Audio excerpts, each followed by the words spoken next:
Okay. Again, I have to be back.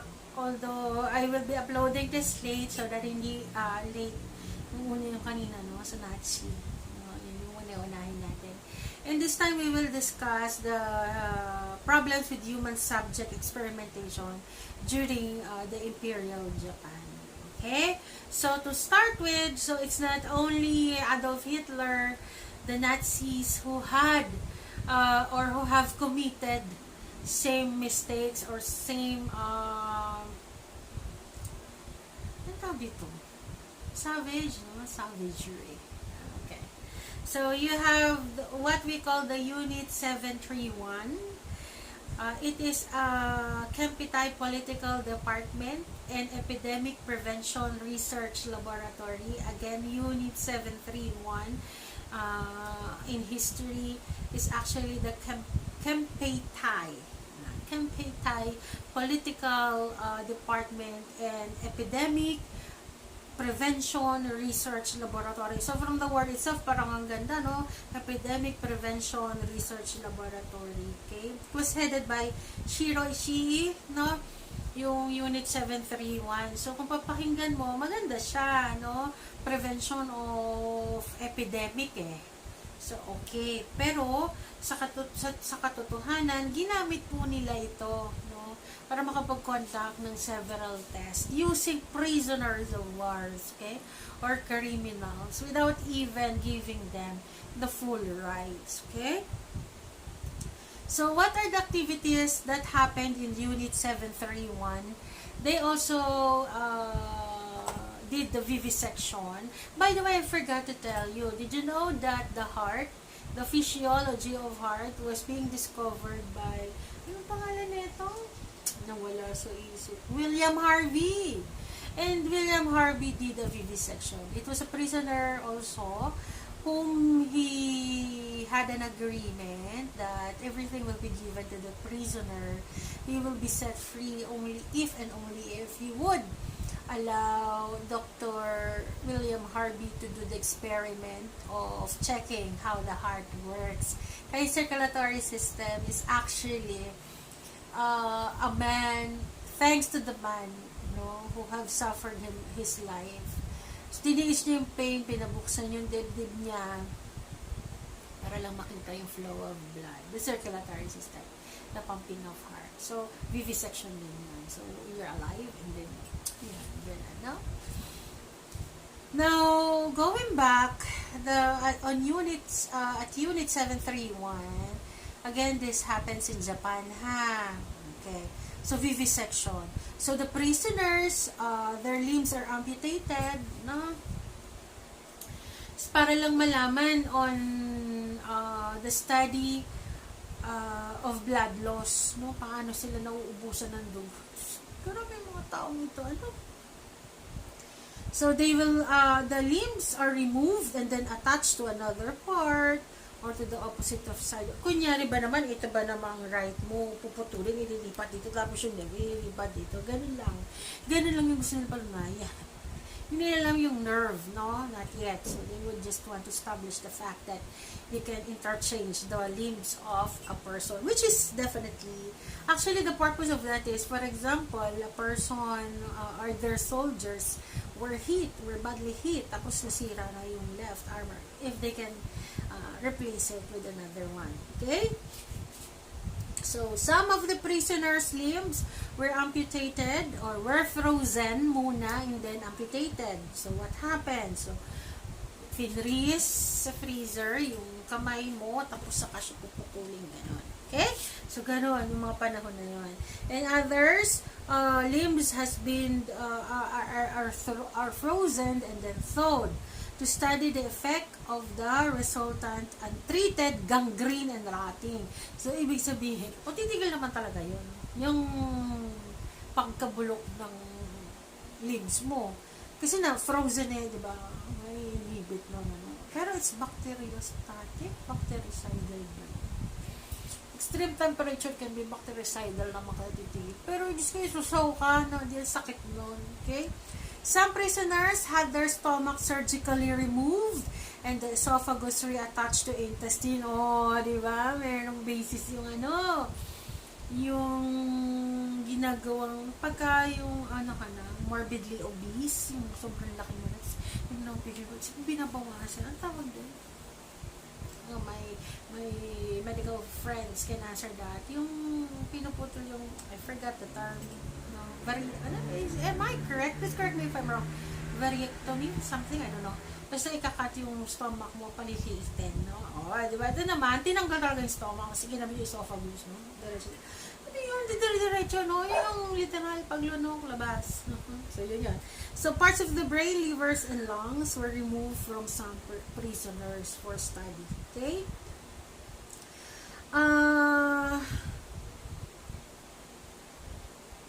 Also, in Unit 731, weapon testing were done. For example, gaano daw kalayo ang effect ng granada. So, what they will do is they will call all the prisoners that are needed, as number of prisoners, and then they will be tied doon sa post, no? Post na kaganyan sila, nakatali silang gano'n na post. Tapos, at 1 meter, magpapasabog sila ng ano. Tapos, linya yun so meron dito, 1 meter. Sa likod ko, 2 meters na sila. Sa susunod, 3 meters na sila. Sa susunod, 5, 6, and so on and so forth. Tapos, doon sa gitna, 1 meter from me, ako yung nasa unahan na, doon sa gitna, doon sila maglalagay ng granada. Titignan nila kung hanggang saan yung layo ng granada. Effect ng, napaka-morbid na, grabe. Mabait pa pala yung magulang ko. Diyan, mga panahon na, talagang grabe. Mas mabait pala sila. Malayo sa, minsan pag napapalo ko, siya, panahon ba ito ng hapon? Kasi sakit ng katawan mo dahil pinalo ka nila. Hindi ba pala nga panahon ng hapon yun, no? Okay? So, flamethrowers, no? Yung flamethrowers are also tested in humans. How can it affect human?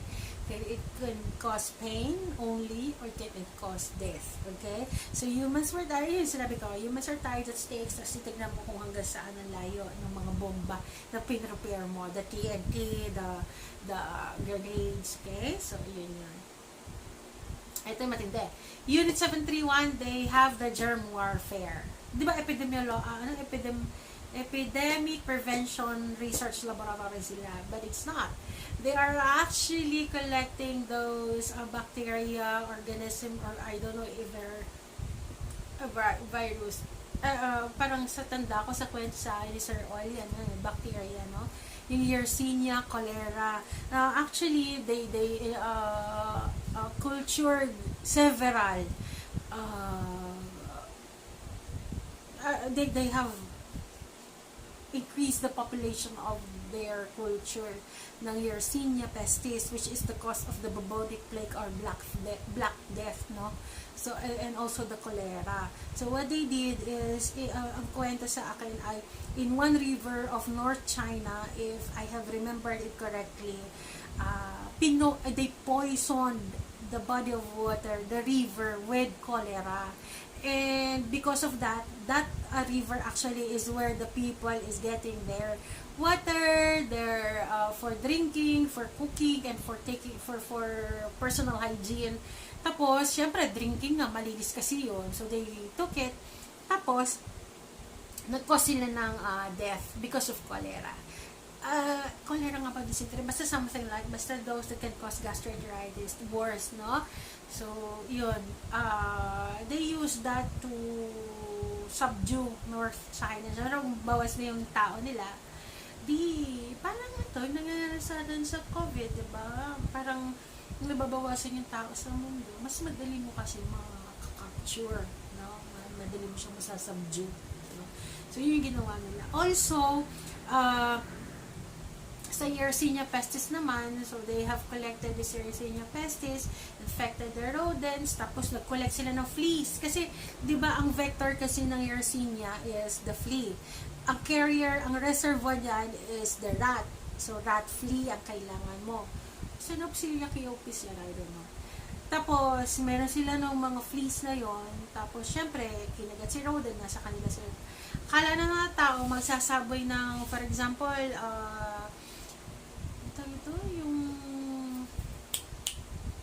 abono yung pala they released fleas infected with Yersinia pestis. So, marami ring namatay during those time. Okay? Now, they use prisoners. They have inoculated bacteria to prisoners. Okay? And they said that it is a vaccination. It was being disguised as there was deceit. No? There was a deceit. They deceived the prisoners and said, ito makakatulong sa inyo to. So, they were being injected, but they don't know that it was already a disease. And they have observed the effects. Okay? They also have observed, they have studied the untreated venereal diseases. Male and female prisoners were deliberately infected with syphilis and gonorrhea.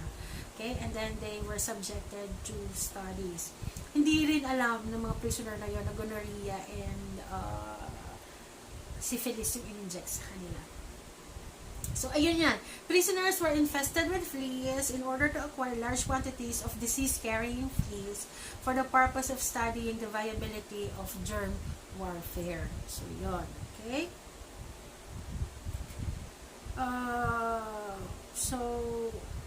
Also, plague fleas, infected clothing, infected supplies, encased in bombs were dropped on various targets. So, they thought it was relief good.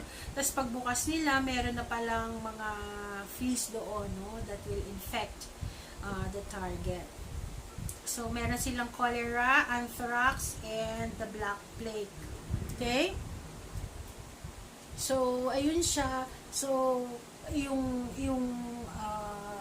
Unit 731 along with Unit 1644, sila yung nag-house ng mga plagues na yan, ng mga bacteria na yan. And they tested it to Chinese civilians. So, ang mga included, nakalagay dito, Changde, Hunan Province, no? So, those are the ones being affected with, or are being infested with these plagues, which was being sprayed by the Japanese Empire. Okay? So, same thing. They have experimented their prisoners to determine the relationship between temperature, burns, and human survival. Okay? So, katulad din, ito nakakatuwa. They centrifuged a prisoner. Okay? They are being centrifuged until death. Imagine mo, serum na sa ulo mo, tapos packed red cells yung nandun sa baba mo. No? Very good. So, ang gandang combination. Weird na din tong mga to eh.